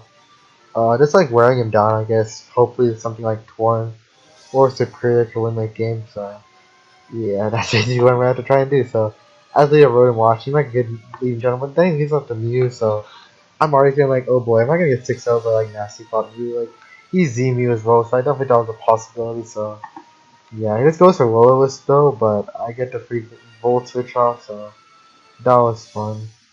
I was really scared of him just like Nasty Pop Mew, which is why it kind of took a long time, but yeah, he chose to be just bulky, like a bulky like Mew, so I think I go to Torn, maybe scare him out with like Taunt, I guess. I'd go for a free Hurricane. He just goes for Roost, I guess, to scout the damage. Fair play by him. I just go for U-turn here, like realizing I can't really do much. He goes for Willow again, but it doesn't really matter since the magic cards and that's the only thing set out there. Yeah. I decided to get like I decided to predict his taunt maybe and just go for superior and now I can inspire us in free Leaf Storm, so you make the hard play into Salazzle, which is definitely like reasonable, I guess. As Salazzle switches in pretty well to most like grass types. Like I maybe should have like envisioned this and maybe just like gone back into Torn, but it's fine. Now I have to basically switch out, go into Torn. Like it does a lot of damage even with the Assault Vest because of Life Orb, Sludge Bomb. It was Sludge Wave. That might have been a 2-hit KO. Well, luckily he was Sludge Bomb, maybe fishing out for some poisons, but he does not get them. He goes into Ferrothorn, which is kind of surprising. This kind of shows me he's probably Aqua Berry, so he can eat the Heat Wave and go for Durable. So I decided to just like switch out. I don't want to really deal with this. U-turn is fine because I can just get my regen help back up. So here as I go into like my Serp, and that takes so much damage, and I wasn't really expecting it to do that much. So yeah, we let Serp get weakened way too much, which is definitely unfortunate. So that was probably one of my biggest misplays this game. I'm pretty sure like Rotom was probably the better play and get the free Willow off, but yeah, I mean we misplayed. Now we have to try to find a way to get the game to come back. So yeah. Uh, I decided to just go into my Rotom wash here. I get the Will-O-Wisp off, but it's fine. He just goes for Lychee, just favored by him. And now, like, once I got the Power Burn, like, maybe I can try to get something later with, like, Surf, but we'll see. I go for Volt Switch here. Like, Pharaoh's, like, kind of auto for him now because of the burn and pretty weekend already, so. Try to just go hard, clip Able. I can probably kill this with, like, Venator or something. He just goes into Mew. Oh, I tried to get rocks up on his throw. Yeah, because he can't do much with Gyro because it's fun. So. Yeah, now that Mew is in, I thought he might try to go for Devog or something. Yeah. I mean, this is pretty much a stall fest since it's me and Clef, because I don't really have too many answers for Mew now out of my Surface weekend because I was being a dummy, so. Yeah, these next few turns are probably just gonna be like some stall. I'm basically gonna be like, oh, let's not go too far into the cells. I'm gonna go to turn this turn, like I think after some shenanigans. I get spit up drop, Spatak drop with. Man, I'm going to do that. Okay, let's just go over these plays. I got a Spatak drop with Clefable Moonblast. The reason why I think I'm Torn AV. I can try to get some health back on it because this might be my best chance to probably get some health back on it, I guess. With the regen, and I can just go back in the clef and just sit in front of it. Be annoying. He's wasting PP with Willow too, I guess. So yeah, it's basically he decided to go into Pyro finally. I think it's to get up his own rock. So I go for flamethrower. That's 16, basically revealing Big Fat Violet already, which is not like was pretty expected. He gets the rocks up with. Yeah, he got rocks plus spike up, which puts him in a better position now for sure. Probably. I go for Willow and the Pyro, probably my best play because I knew he would play into a Hydro, and yeah, now I'm able to get initiative back, which is good for me, I guess. I think I go to Clefable. Yeah, I thought like if I'm able to kill this, like it would be my best mon to have out. Like I didn't want to go in free initiative like after I kill a Sparrow, so I decided to go back in the Mew. It takes on Clefable pretty well, but I also kind of take him on pretty well as well. So here I'm basically gonna have to try and figure out a way that I can stall his PP so that Clef can win the late game, I guess. So yeah, that's about it with this thing. I'm just going to stall first, I guess. Yeah, this is where we just like keep spamming moves. I'm not really gonna go for what happens because it's kind of boring in general, even for myself. Yeah, I kind of go for taunt, but yeah, we're just basically I'm just making plays to stall him out of this PP on taunt and Ice Beam Will-O-Wisp and stuff. Here, finally make the play to Jirachi on his. This is probably not the best play because like taking chip from rocks and spike wasn't good. Like before this play happened, I was thinking, okay, I'm gonna go for flinches, but then I thought about it again. Like that really isn't my best play. And yeah, I mean, I guess I stall him out of more icy PP. I guess which is fun. He goes into Ferrothorn here, solid play, the Saxes off. And now Jirachi got really weakened by Iron Bark damage, and it's gonna take more damage from stuff like the rocks and spike damage here. And usually he goes hard Hydreigon. Kind of unexpected here. I didn't really have a good switch in. Like I didn't want him to be predicting my Clefable go for Flash Cannon be like in a really good spot. So yeah, I decided just to like stay in. I guess scout what he does. And Jirachi really wasn't that needed this game, so I decided to sack it off. He ended up being Scarf, but I should also mention I felt like I can get Iron Head, get some nice chip off and just stack it, but I was able to make him reveal his Scarf, so that was useful I guess from stacking Jirachi. I just go into Clef here pretty free. He basically goes on to Mew, basically his best plan. It's now we're gonna proceed. We get another Spatak drop, so we've been getting lucky so far. Yeah, we're gonna proceed to stall fest again. I thought it's just stalling up PP. I said finally go out and Rotom, like maybe stall us some more PP I guess with him. Probably wasn't our best play since we need the HP to take on stuff like Mega King. Uh yeah. I'm basically trying to stall out this PP somehow of Mew because if I able to get rid of this, like my chances of winning go up like so much more because yeah, I can't really break this Mew unless I'm able to like yeah, unless I'm able to someone break it with Torn or like some crits or something. I'm not gonna be able to break it so yeah, I go for a Torn here on his Roost, and I'm gonna try to get some like Harking Confusion and like trip him up with like. Alright, we miss here, which is unfortunate, but can't really do much. I decided to go back to U-turn and get some regen health, but it goes into pilot sign. I think I U-turn, right? No, I go for Hurricane this again, which it's Hurricane, can't really do much. Yeah, I go back into Clef and hit basically. It goes to Ice Shard. I'm pretty sure Icicle Clash is probably a smarter play to get more damage off the Clef, but it goes to EQ. It doesn't really do, it does a 30%, but good chip, good chip. It goes into Mew, yeah. The Stallfest proceeds again. Yeah, pretty sad game, honestly. Like, if I prep better, like, this wouldn't have happened. I was really scared of his offensive sets, but yeah, I should have realized Ace likes to build more bulky, I guess, and maybe build better around that. So, he just goes for Whirl against throwing up PP. I decided going to her, Tornado this time because I expected the roots, and here, I'm basically going for, like, Hurricane, Confusion, and then, like, hit himself, and I'm gonna go for another Hurricane. Actually, I decided to just get some regen help back, but I get the crit, so, yeah, kind of unfortunate because I know you get taunt on my soft foil or something, so. Yeah, he just goes for that. I'm just gonna go for Stealth Rock, stalling up PP. I was around like 10 moonblocks here or something. Yeah, we're only on like turn 60, so basically he goes into Salazzle here. Yeah, now this thing is weakened to the point like Rock. I got the Protector. That was really nice.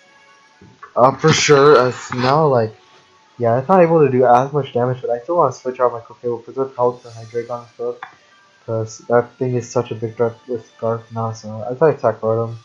It was too weakened to really like handle like King Devil, so I thought this is probably the best time to just get rid of it. Yeah, now I just go back to Torn. I can probably revenge this with Sludge Wave, I think. Yeah, that's what I go for. Because it kills, I did the count. And we got the crit, which is really good. So now, if I hit this Hurricane, I gotta kill on the Mew and it's dead. And I finally have a chance of maybe win this game. So I go for Hurricane, we hit. And we kill the Mew, so, oh baby boys, we might have a chance. Our luck finally came back for us, so yeah, we didn't get the crit on the yeah, and we hit a hurricane, so that was really lucky. Like, I don't even know what else to say about that. Yeah, I mean that was practically our best way to beat the Mew, like axing him somehow, I guess. But yeah, he still has a good chance to win with Mega King and High Dragon, so not the worst thing in the world for him. So we're still gonna have to like find a way. He goes for the U-turn with High Dragon, predicting me like he knows that I know that he's scarred, so I'm pretty sure he like predicted the hard switch into Fable. So I go for U-turn there, but they decided to just sack off his Salazzle here, realizing it didn't, so fair play by him overall. Part of taking shit from the burn. So here, I decided to go in the Surf, sack it off.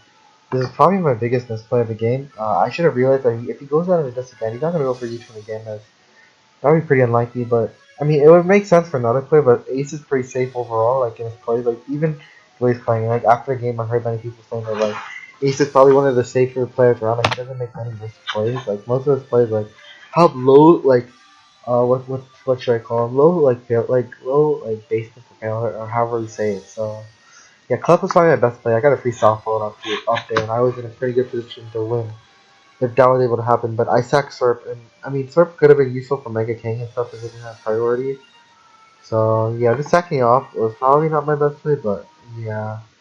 Now I'm gonna get like free Clef and get soft foiled up, but I could have got free Clef without sacking my free soft foil without sacking my Serp without time poacher. Now I go to Mega King. If this thing was puff, I'm in a pretty bad like position to lose. So yeah, I'm gonna have to try to find a way to like chip this thing down with like a Moonblast plus like rough skin damage from my Chomp. So yeah, Chomp is probably my least valuable member because he has Ice Shard priority like Pylo and also Scarf Hydreigon, so yeah, I should be able to live another return, but here I decided like this is my time to get in Chomp.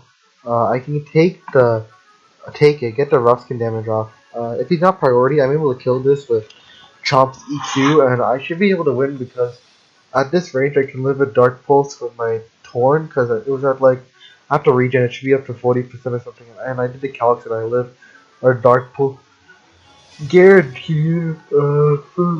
I live a Dark Pulse guarantee. Sorry for the yawning. I'm pretty tired after recording for this song.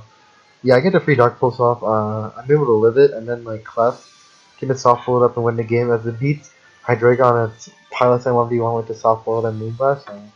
That's my main plan here. I'm able to get nice rock skin damage off his head, 30%. So if he's not priority, like unfortunately he is. So he's only taking one round of rock skin damage. So he's at 18%. I live. Sucker Punch no matter what. I did that calc as well. I unfortunately will die to burn after that. I had another play maybe going into Clef and getting more regen damage, regen health back, but Yeah, looking at it, probably might not have been worth it. So I mean, it's fine. Because like Club would have had to take hit from the what's it called, the return, and yeah, then Ice Shard with Hydreigon with a cleanup form. So yeah, I guess it was a fine play. I basically had to hope he wasn't modest Hydreigon, because if he was timid, Clef was able to eat it and go for soft hold. I would slowly get back up to the point I would be able to close to like I would put myself basically in range where like after he like does damage with Flash Cannon, I would be able to like live an Ice Strike. But yeah, fortunately for him, he was modest, so he's able to pick up a kill. Yeah, that game was super long. Let me check how long it is. 72 turns, solid game. Uh, solid top 8 game. I can't really complain much about it. Like I hacked a little bit, so yeah, that's about it with this game. Really fun to play Ace. Like, unfortunately for us, like 0-2 versus him now. Hopefully, if we play again, I will like beat him next time. But yeah, it's all game to him. He's in top 4 now. So yeah, I think it's about time for me to like give a quick summary of my tournament. It's been quite eventful overall. Like so many like ups and downs. It was really bad for me early, but luckily we pulled it back after getting our second opportunity. So I'll take that for sure. And yeah, that was just a fun game. Oh, I mean, the last game wasn't so fun, honestly. Like it was a stall fest, but yeah. Other than that, like it was fun to play everyone. In brackets, like this is my first time making brackets. Like when I did Summer Showdown, as I said in my previous videos, got out in round two. Unfortunate hacks, but can't really do much there. So yeah.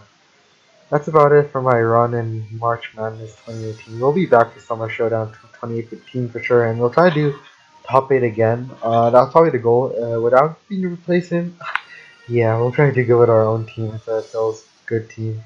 I felt like if he didn't have Pig Knight, honestly, like I could have done better maybe, but yeah, might have been that. I didn't bring either. I brought the same 6 months every game to brackets, pretty close to the same sets too. But like that just shows how strong these first 6 are. So. Yeah, that's about it, guys. I'll be bringing you some more drafty content for sure with Hive, UBC, and also some fun rates and laddering stuff. Yeah, there's also one more surprise for you guys. I might be recording a video on that later, so yeah. That's about it, guys. Have a good one. Peace.